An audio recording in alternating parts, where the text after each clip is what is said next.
All right, so we'll get started. We're doing recitation today on really we're focusing on sections the second half of section 14.7, which is on absolute optimization on closed regions in R2, and also on 14.8, which is about Lagrange multipliers. So the plan for today is to mostly do different problems involving just basic exercises and showing what the strategy is to think about doing these things. So we'll get started. So let's start off with, these are all problems from Stewart, by the way. So you can find all of these in the textbook. So this is, so we're going to start off with section 14.7. Now this is problem number 32. And we're trying to optimize the function fxy. It's a relatively simple one. Fxy is x plus y minus xy on the region D, which is the closed triangular region. Closed triangular region with vertices that are given by 0, 0, 0, 2, and 4, 0. Now, whenever you're doing any of these kinds of problems, the first thing you should always do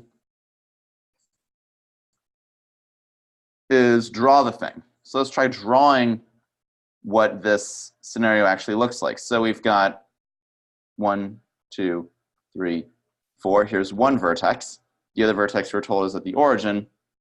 1, 2. The last vertex is at the point 0, 2. 4, 0. 0, 0. So the region that we're interested in looks something like this. I'm going to draw the region we care about. Here it is.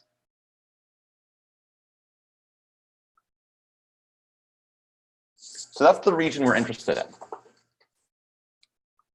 So with that in mind, we're going to actually try to solve this thing. So that's kind of step 0 in a way. We can think of that as step 0.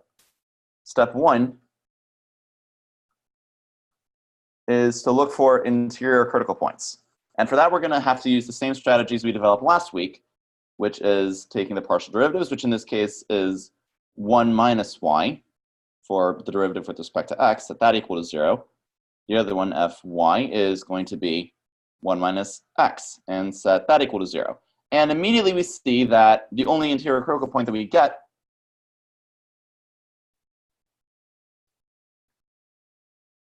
is the point 1, 1, because both of these imply that x is 1 and y is 1. So that gives us our interior critical point. Now what I like to do is I like to draw on the graph itself what those points are. So here's the first of them. Our first interior critical point is at the point 1, 1. So that's one of our critical points, just so we know that we have that. Okay, so what's step 2? Step 2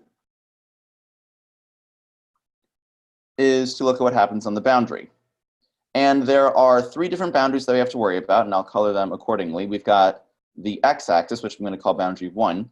We've got the y-axis, which I'm going to call boundary 2 in purple, or pink. And we've got boundary 3, which I'm going to do in darker purple. So let's look at boundary 1. Boundary 1, that's the x-axis, so that means that we have y is equal to 0. And when y is equal to 0, what does this look like? Well, the function at that point that's just the function fx0. X can be anything, but y has to be 0. And that's just the function x. And what are we trying to do? We're trying to maximize this, or minimize. So we want to optimize this. And if the function is just x, we want to optimize this thing for values of x between 0 and 4, because that's what we're given on this particular boundary. So with that in mind, I mean, it's pretty clear, I think, what we want to do. The minimum is at x equals 0, for then f of 0, 0 is just 0. And the max is at 4, 0. Or let me be consistent, actually. Max is at x equals 4. So that gives us two new critical points, which are these corners. We were going to have to check those anyways, because you always have to check corners, but it's good to know that they're there as well. So that's what happens with boundary 1. Let's look at boundary 2. It's a very similar story in this case. Here you have here you have that x is 0. So we want to talk about f0y, which again is just y. For values of y between 0 and 2. So what that tells us is that, again, we're trying to optimize this. So the min, once again, is at y equals 0.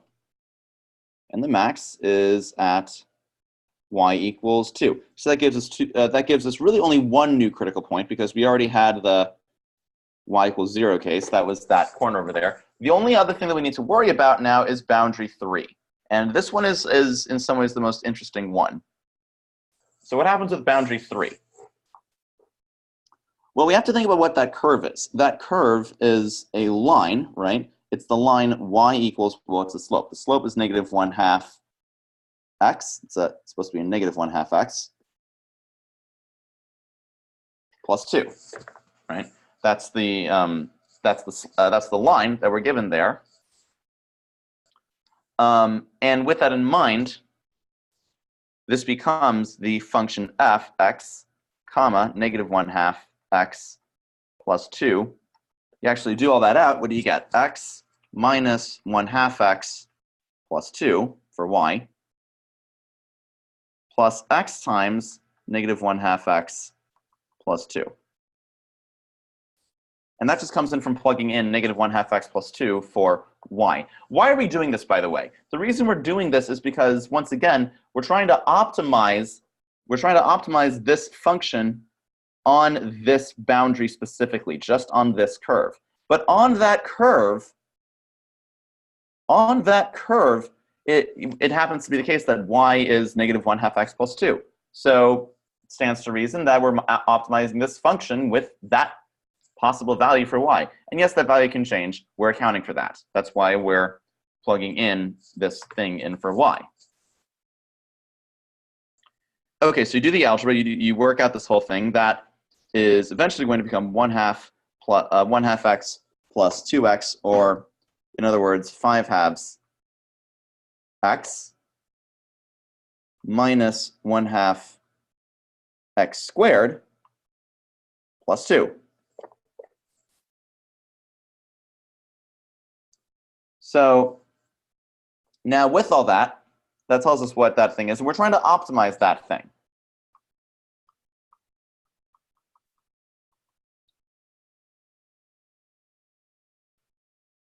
For values of x between 0 and 4. Okay, so to do that, we're going to have to take the derivative. There is really no other way to do that. So d dx, fx negative 1/2 x plus 2. You take that derivative, and you get 5/2 minus x is equal to 0. Well, of course, that tells us that x is going to be 5/2. And if x is 5/2, then that means that y is negative 5/4 plus 2, or in other words, 3/4. So the critical point that we want is 5/2 comma 3/4. And we can find that critical point over here. So 5/4, 5/2 is, this is all going to be around here. is where that point is, which is approximately 5/2, 3/4. So that's 1, 1. This is 5/2, 3/4.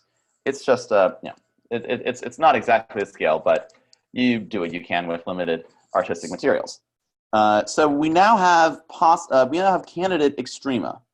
So let me. So now this brings us to step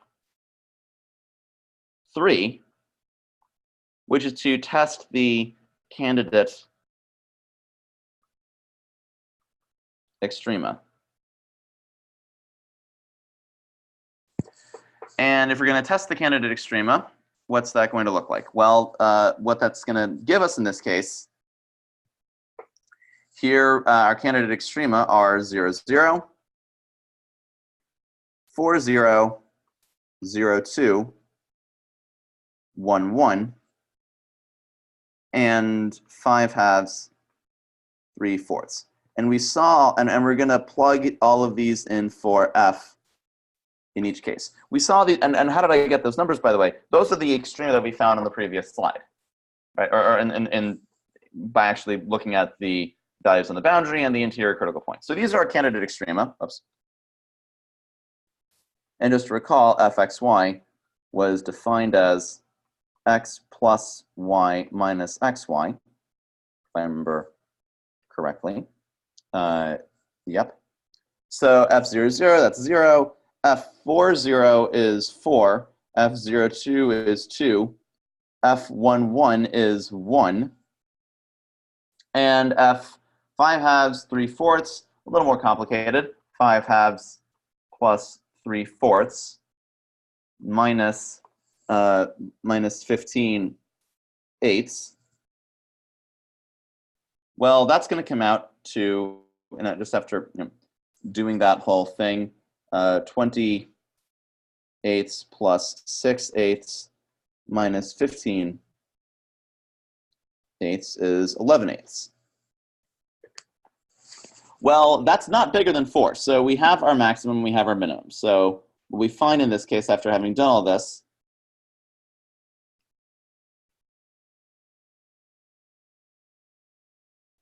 the absolute max is going to be at f of 4, 0, which is 4. And the absolute min is f of 0, 0, which is 0. That's about it. That's really all that this comes down to. So it's a relatively simple procedure. You just have to go through it very carefully and deliberately. So let's do another example of this.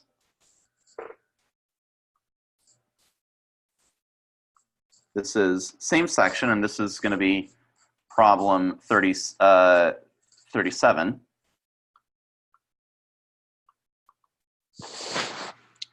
This time, let me just make sure that this is the one I wanted to do. Yes. So, so this time our function is fxy is equal to 2x cubed. 2x cubed plus y to the 4th. And the region in this case is all the points x1. That's a sort of a funny looking y. So that we have x squared plus y squared is less than or equal to 1. Again, the first thing you should do is draw the picture, which I call step 0. X squared plus y squared is less than or equal to 1. That is your classic, that's just your classic circle of radius, that's just your classic circle of radius 1. Let's see if I can use this fancy tool to, it's not going to do what I wanted it to do at all, but that's okay. I'll try moving it. Close enough for government work. So, and so that's the region we're interested in. So with that in mind, we can now talk about So with points 1, 1. So now we can actually talk about trying to figure out what the interior critical points are. Again, taking derivatives, fx equals 6x squared, which has to be 0. And fy has to be 4y cubed, which has to be 0. And of course, this is easy. This just tells us that the only interior critical point is 0, 0.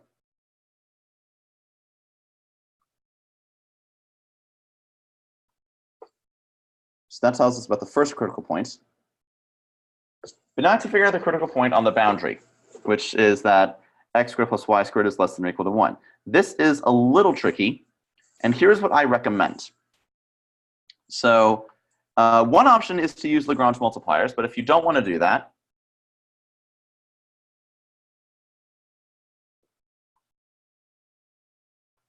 so I'm going to do it both ways. So the first way is directly.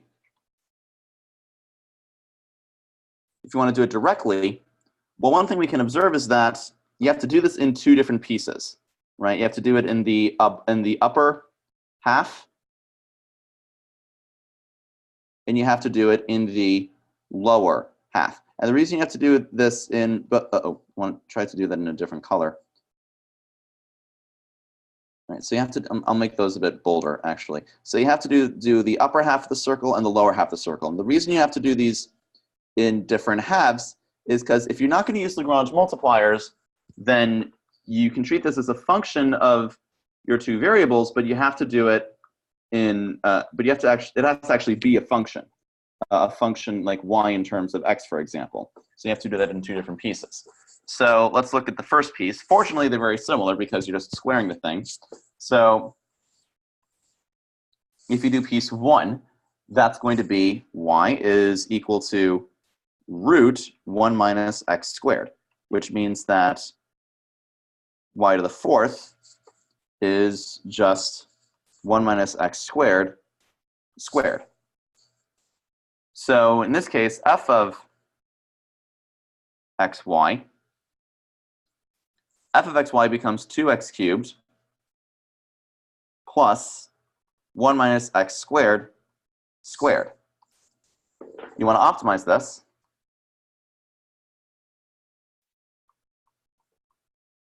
But specifically, you want to optimize for values of x between 0 and 1.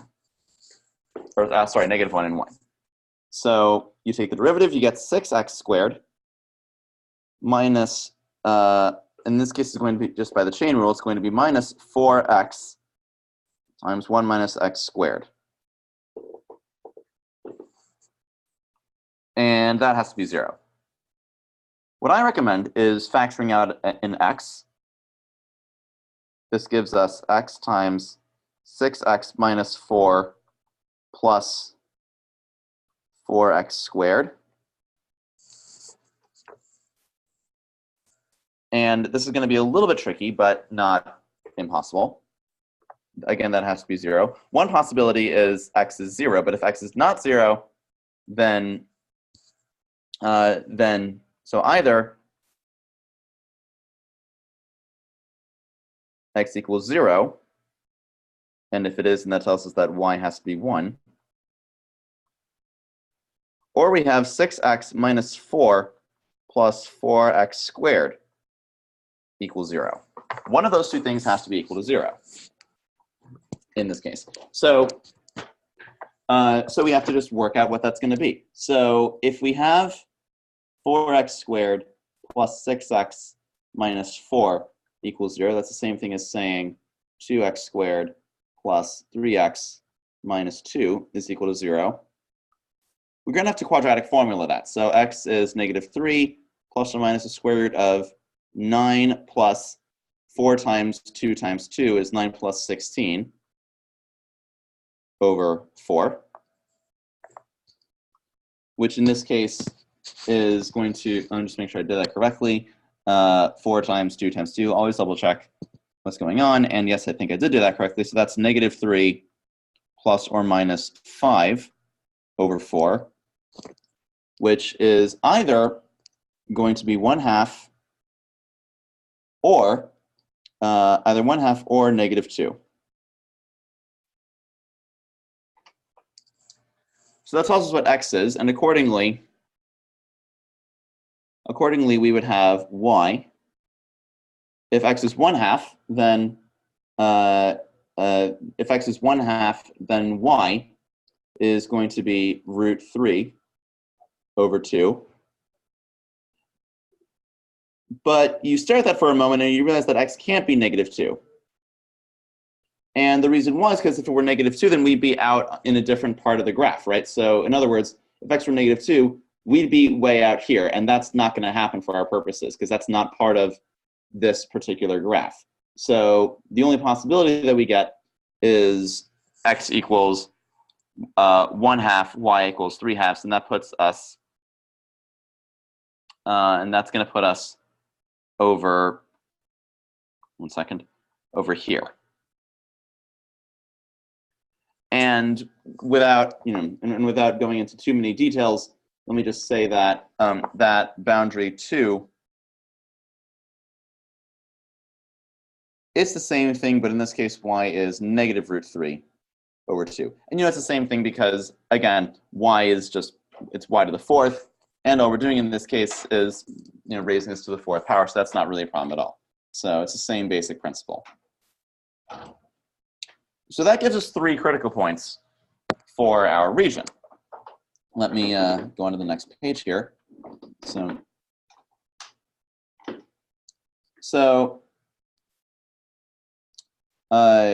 just to recap, we've got f x y is 2x cubed plus y to the 4th. And our candidate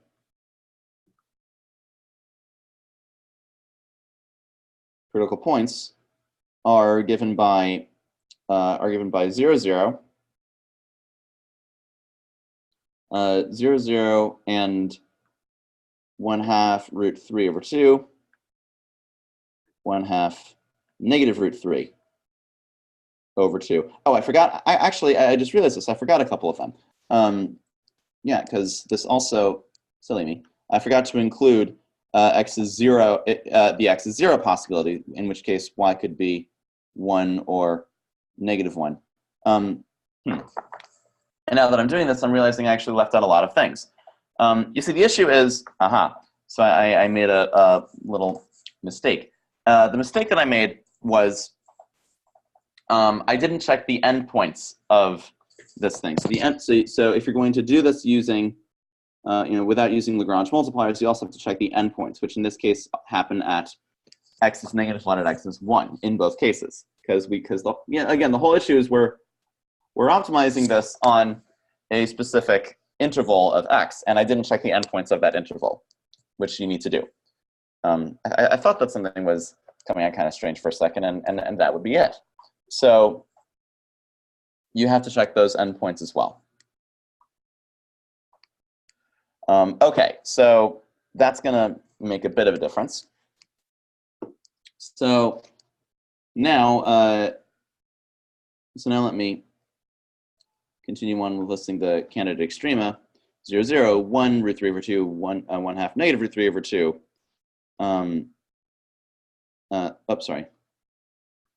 0, 1, 0, -1, 1, 0, -1, 0. That's a lot of extrema. That's a lot of candidate extrema, but we're going to have to check all of them, though. So f0, 0 is 0. f 1/2 plus or minus √3/2. I'm saying plus or minus because it's possible that, or rather, I'm saying plus or minus because we're taking y to the 4th. So it's going to get squared, and the plus or minus is not going to be an issue anyways. So that's going to become 2 times 1/8 or 1/4 plus 9 over 16. Or in other words, so that's 4 plus 9, which is 13 over 16. Meanwhile, we have f of 0 plus or minus 1. For the same reason, I'm doing plus or minus because that's going to get squared, but that's just 1. f of 1, 0 is going to be 2. F of negative 1, 0 is going to be negative 2. And that's why I had to include the separate cases here, because in this instance, that's actually going to make a difference, because 2x cubed is not squared. So the upshot of all this is we've got our absolute max.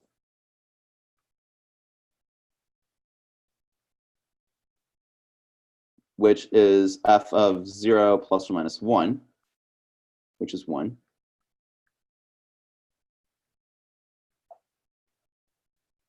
And our absolute min, which is f of negative 1, 0, and that's negative 2.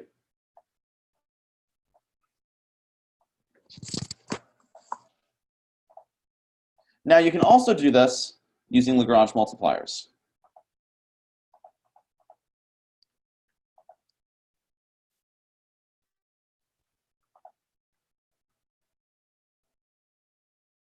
So here's the Lagrange multiplier approach. Again, we still have the interior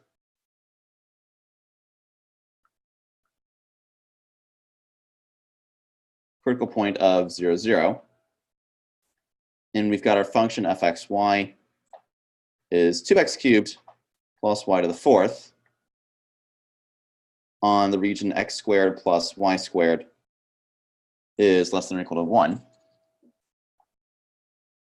So the whole point of Lagrange multipliers is you can say that the gradient of f is some constant lambda times the gradient of g. So the gradient of f in this case is 6x squared 4y cubed.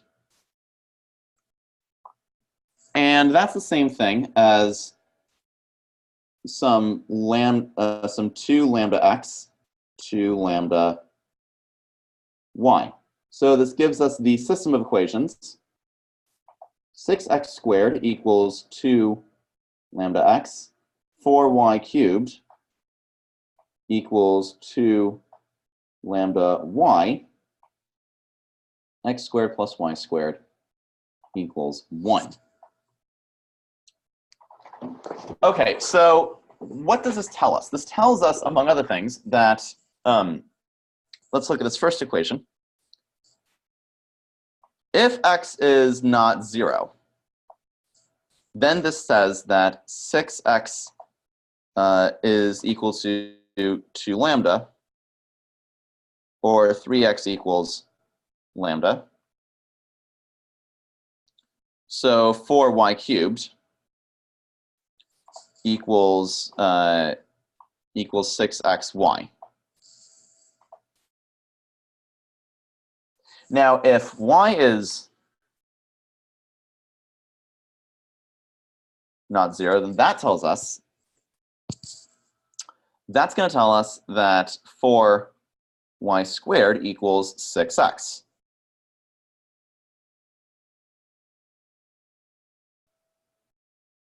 So the upshot of all of this is that we end up with 2y squared equals 3x, or y squared equals 3/2 x. Now you plug that back into your original constraint equation. This gives us x squared plus 3/2 x equals 1, or equivalently, multiply everything by 2. 2x squared plus 3x minus 2 is equal to 0. And that's the same thing that we saw before. We saw that this gives us that x is going to be 1/2 or negative 2, and the latter we saw is impossible, so that's not going to work out. So we can see that it's definitely not going to work out because it doesn't satisfy the constraint equation, x squared plus y squared equals 1. So x equals 1/2, and accordingly y equals √3/2, or plus or minus √3/2. And it gives us the exact same result. On the other hand, if you have that, now we made this assumption earlier on, if x is not 0, But if x is equal to 0, because as soon as you make one assumption, you have to say, okay, but what if that assumption is wrong? So what if x is equal to 0? Well, then y is going to be plus or minus 1, because we then have to have y squared equals 1. And y equals 0, similarly, would imply that x equals plus or minus 1. So again, we get the same results. We get 0, 0, 1/2 plus or minus root 3 over 2, plus or minus 1, 0, and 0 plus or minus 1. One benefit of doing this with Lagrange multipliers instead of directly is that if you're very careful and conscientious about Lagrange multipliers, you don't have to worry about checking endpoints or things like that. It'll fall out naturally. So let's just backtrack a little bit. Because remember, one thing that I realized as I was doing this problem is, oh, shoot, I forgot these two endpoints over here, which correspond to x being -1 or 1. So I forgot to do that. But when you do it with Lagrange multipliers, those fall out immediately. Those just are going to automatically come out after you do x equals 0, y equals plus or minus 1. And y equals 0, x equals plus or minus 1. So that's the benefit of doing Lagrange multipliers. They're a little bit intimidating because it's not as obvious where they come from, but if you get good at using them, then they're very handy and they're very powerful tools. Okay, let's keep going. Let's do and on that note, let's do a few problems involving Lagrange multipliers. So let's see. We can take, for example, we're now in section 14.8. 1 second. All right, so here, so this is exercise number 6 in 14.8. We're looking at the function fxy is equal to x e to the y for x squared plus y squared is let's say less than or equal to 2. Again, as usual, the first thing you want to do is draw this.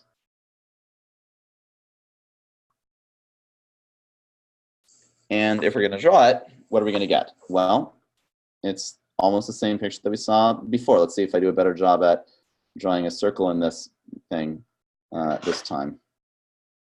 It's actually not bad.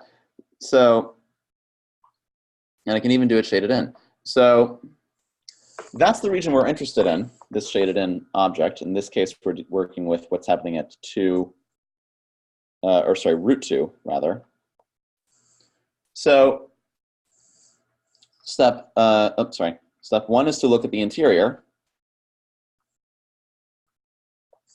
And the interior in this case is going to be what? That's going to be fx is e to the y, which has to be 0. Fy is x e to the y, which is 0. But as soon as you see this, we automatically notice that, wait a second, e to the y is never going to be 0, so that's not going to happen.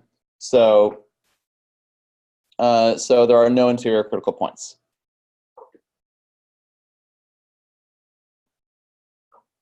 So we can cut straight ahead to look at the boundary. In this case, we've got our function gxy is x squared plus y squared, which is 2 in this case. So we apply our Lagrange equation. The gradient of f is lambda times the gradient of g.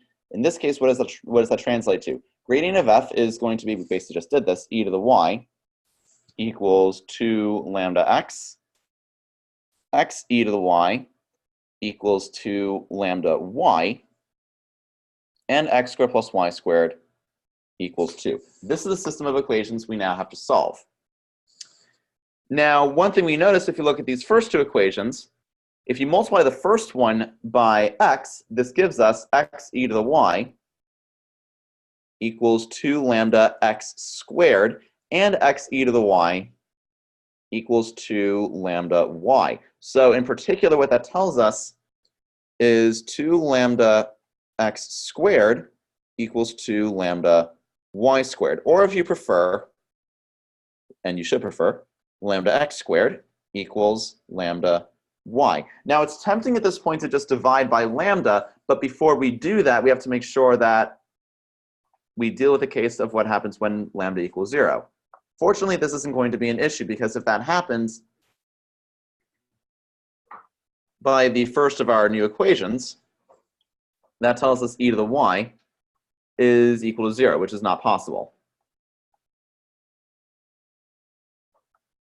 So, fortunately, that tells us that x squared equals y. So this comes out to y squared plus y equals 2. Or y squared plus y minus 2, or in other words, after factoring that, y plus 2, y minus 1 is equal to 0.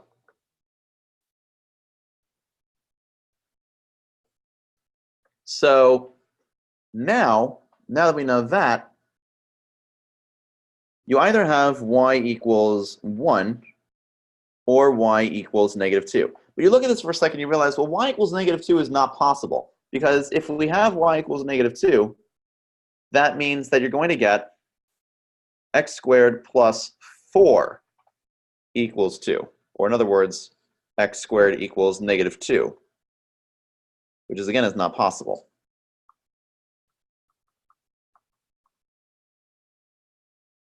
So that tells us that y has to be equal to 1. And what that implies is, is that since x squared equals y, x squared is equal to 1. Or x equals plus or minus 1. So that gives us two critical points, one at 1, 1, and the other at 1, negative 1. Sorry, at negative 1, 1. So that's all this really comes down to. So we can say now, this is step 3, which is to test them. F of 1, 1 is E. F of negative 1, 1 is negative E, giving us our max and our min.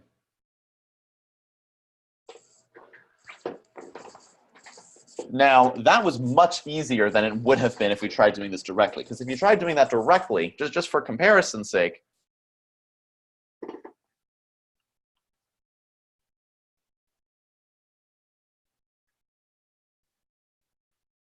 if we were to do that with the direct approach, again, just drawing our thing, we'd have to deal with two different circles, right, for whether we're dealing with the positive side or the negative side. And in this case, that would be y is equal to root 2 minus x squared. So this whole thing becomes f is now x e to the root 2 minus x squared. Or you can do x equals root 2 minus y squared. So we have f is root 2 minus y squared, e to the y. Either way, this is a real pain. This sucks in both cases.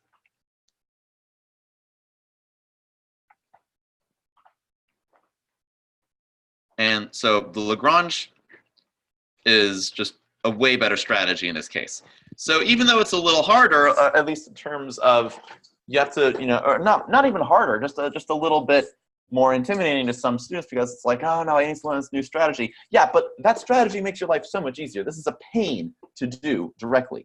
Lagrange multipliers, once you know how to use this much more powerful tool, it's quite straightforward. It's just a matter of some nice algebraic tricks. And really, this only comes down to doing as many of these as you can, because the more times you do different systems of algebraic equations, the easier it's going to be.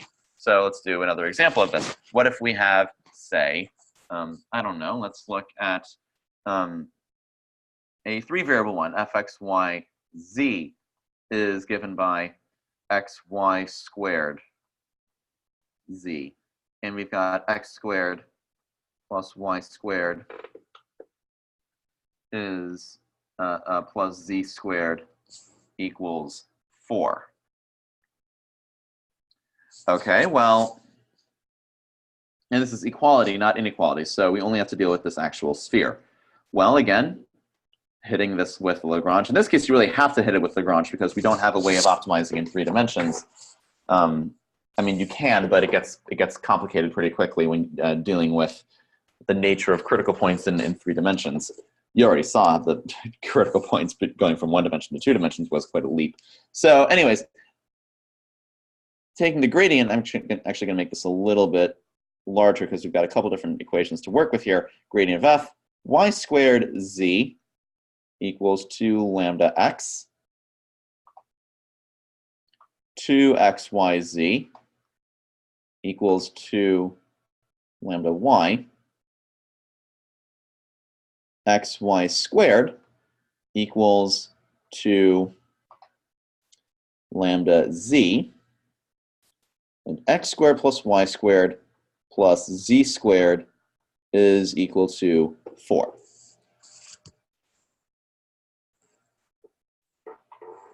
My preferred strategy for this case is to get these first 3 equations to all be equal to the same thing. And we can do that without much difficulty. This first equation can become x y squared z. Like they can all be made to look like x y squared z without very much difficulty. In the first case, this becomes 2 lambda x squared. For the second one, x y squared z. You can divide by 2 without any issue, so that that is going to become lambda y squared,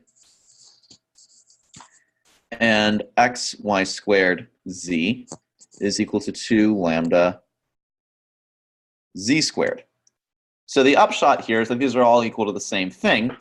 So we get 2 lambda x squared equals lambda y squared equals 2 lambda z squared. Once again, it's very tempting to just try dividing by lambda outright, but again, we need to make sure that what happens if lambda equals 0. Well, if lambda equals 0, in this case, that means y squared z equals 0. So that means y equals 0 or z equals 0. If y equals 0, then, well, that's certainly possible. Y can be equal to 0. In this case, you get x squared plus z squared equals 4. But we actually don't care about this because in this case, f is just going to be 0 no matter what. It is possible that y could be 0. That's okay, but f is just always going to be 0. For that matter, if z equals 0, again, you have f is equal to 0. You could also have that x is 0. So x is 0. But again, that would give you f is equal to 0. So can lambda be equal to 0? Yes, that's possible. If that happens, then your whole function is going to be 0 at those points. So we're not going to worry about that because that's easy to take care of.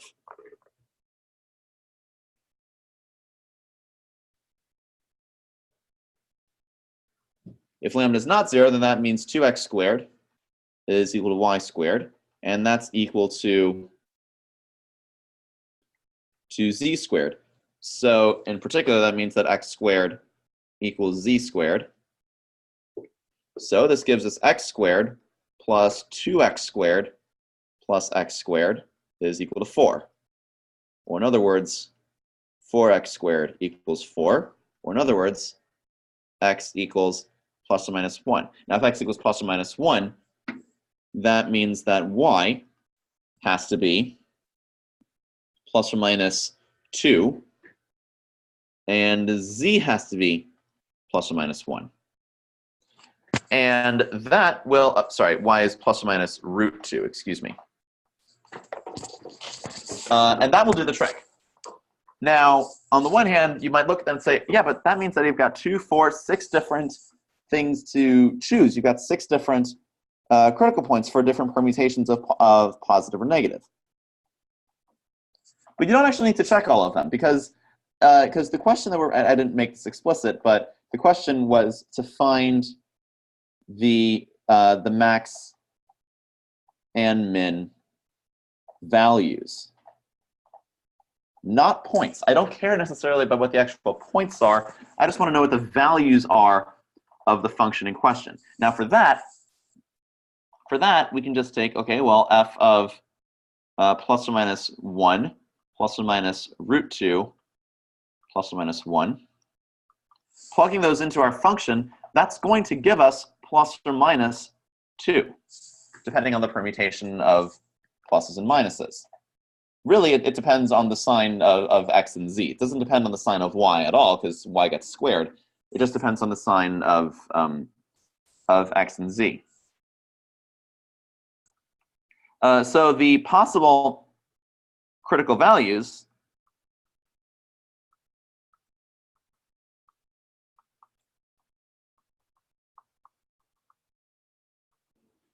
are 0. We saw that before with what happens if lambda is 0.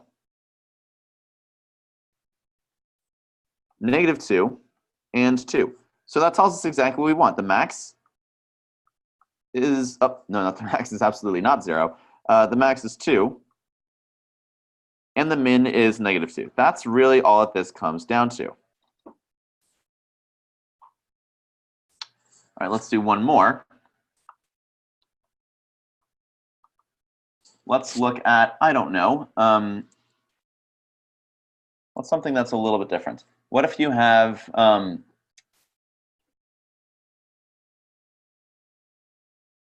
let's see. The problem is that a lot of these, after a certain point, begin having sort of very similar constraints, but the constraints can be different. But we'll look at some more interesting examples later on. Really, the difficult part is just, really the ongoing difficulty is always just in making the equations work out nicely. Let's do number 10. This is, again, a 3-variable one, f, x, y, z. Should be interesting. Is given by ln of x squared plus 1, plus ln y squared plus 1 plus ln of z squared plus 1. Subjected to the constraint x squared plus y squared plus z squared equals 12. And the question is to find the maximum and minimum values, not points, just values.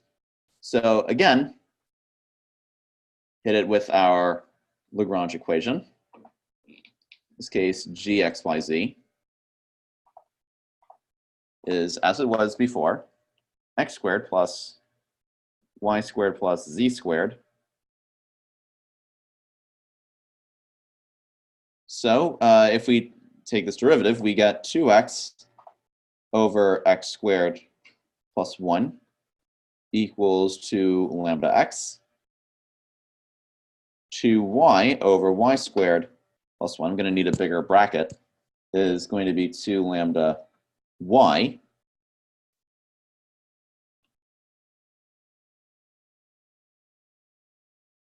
To z over z squared plus 1 is 2 lambda z. And x squared plus y squared plus z squared equals 12. This one's a little bit trickier coming out of the gate. Now, can we divide by, say, x? If x is 0, so suppose that x is 0.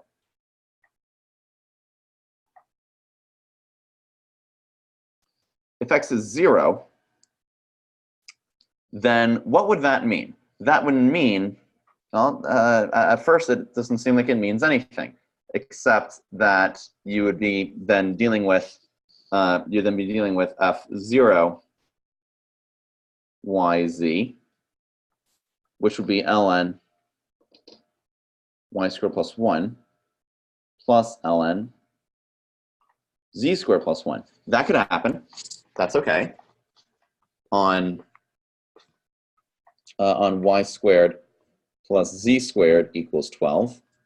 Now, if you're in this circumstance and you have, if you then say that y is equal to 0, then you're left with z squared equals 12. So z is going to be plus or minus 2 root 3. You plug that into the function, you get f 0, 0, plus or minus 2 root 3. And that's going to come out to, I'm just staring at that for a second, that's going to come out to ln of 13. That's possible. On the other hand, now, for that matter, if you look at that for a second, you realize that that's going to be the value if any two coordinates are 0.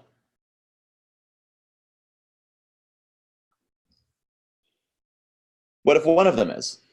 If meanwhile you have y is not 0 and z is not 0, then what's this going to come out to? If those two are not 0, then we can say that 1 over y squared plus 1, that's lambda, but that's also 1 over z squared plus 1. Or in other words, after some algebra, you can see that that's going to be the same thing as saying y squared plus 1 equals z squared plus 1 equals 1 over lambda, or more particularly, y squared equals z squared. And if y squared equals z squared, that means that y squared, or 2y squared equals 12. So y equals plus or minus root 6, which is also equal to z. Might not be the same sign, that's okay. The whole point here is that if 1 is 0, you get f 0 plus or minus root 6, plus or minus root 6, and that's 2 ln 6. Sorry, 2 ln 7, rather. That's the value if if 1 is 0. If one of the coordinates is 0. But if no coordinates are 0, if x, y, and z are, if none of these are 0, then by the same token, you can say that x squared does the same strategy, shows you that x squared equals y squared equals z squared. They're all the same thing, same strategy.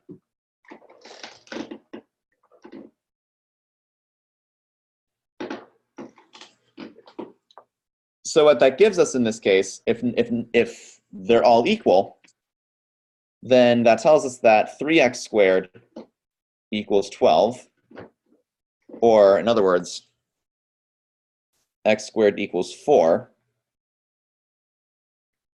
or x, y, z are all plus or minus 2.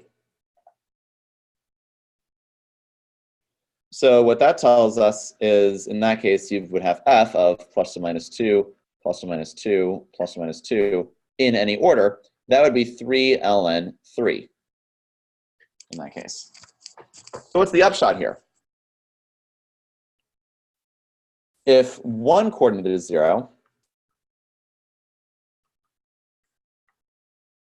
then f we saw is 2 ln 7.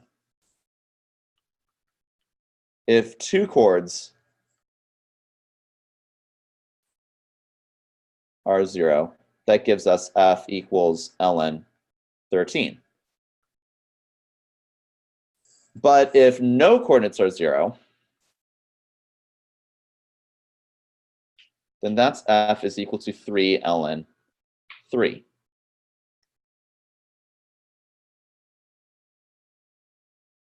Actually, before I box that, we should ask, okay, well, fine, but what's the max and the min? Well, in other words, that's ln of 49, that's ln of 13, and that's ln of 3 cubed is 27. So the max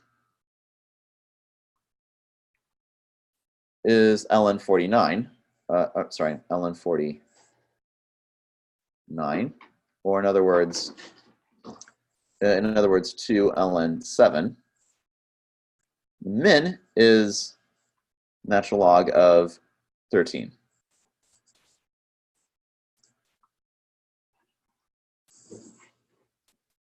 All right, so that's all I have for today. The point is, these are all different ways of trying to arrive at the answer of what are the maximum values. You often don't care about what the actual numbers are. You only want to know about which ones give you the maximum possible values. So this is an example of that. Tomorrow, we're going to spend some time looking at other exercises and more application kinds of exercises, different real-world physical phenomena that you can solve either directly or using Lagrange multipliers. And what we'll find is that in most cases, Lagrange multipliers are quite a bit easier. All right, thank you everyone, and I will see you guys tomorrow.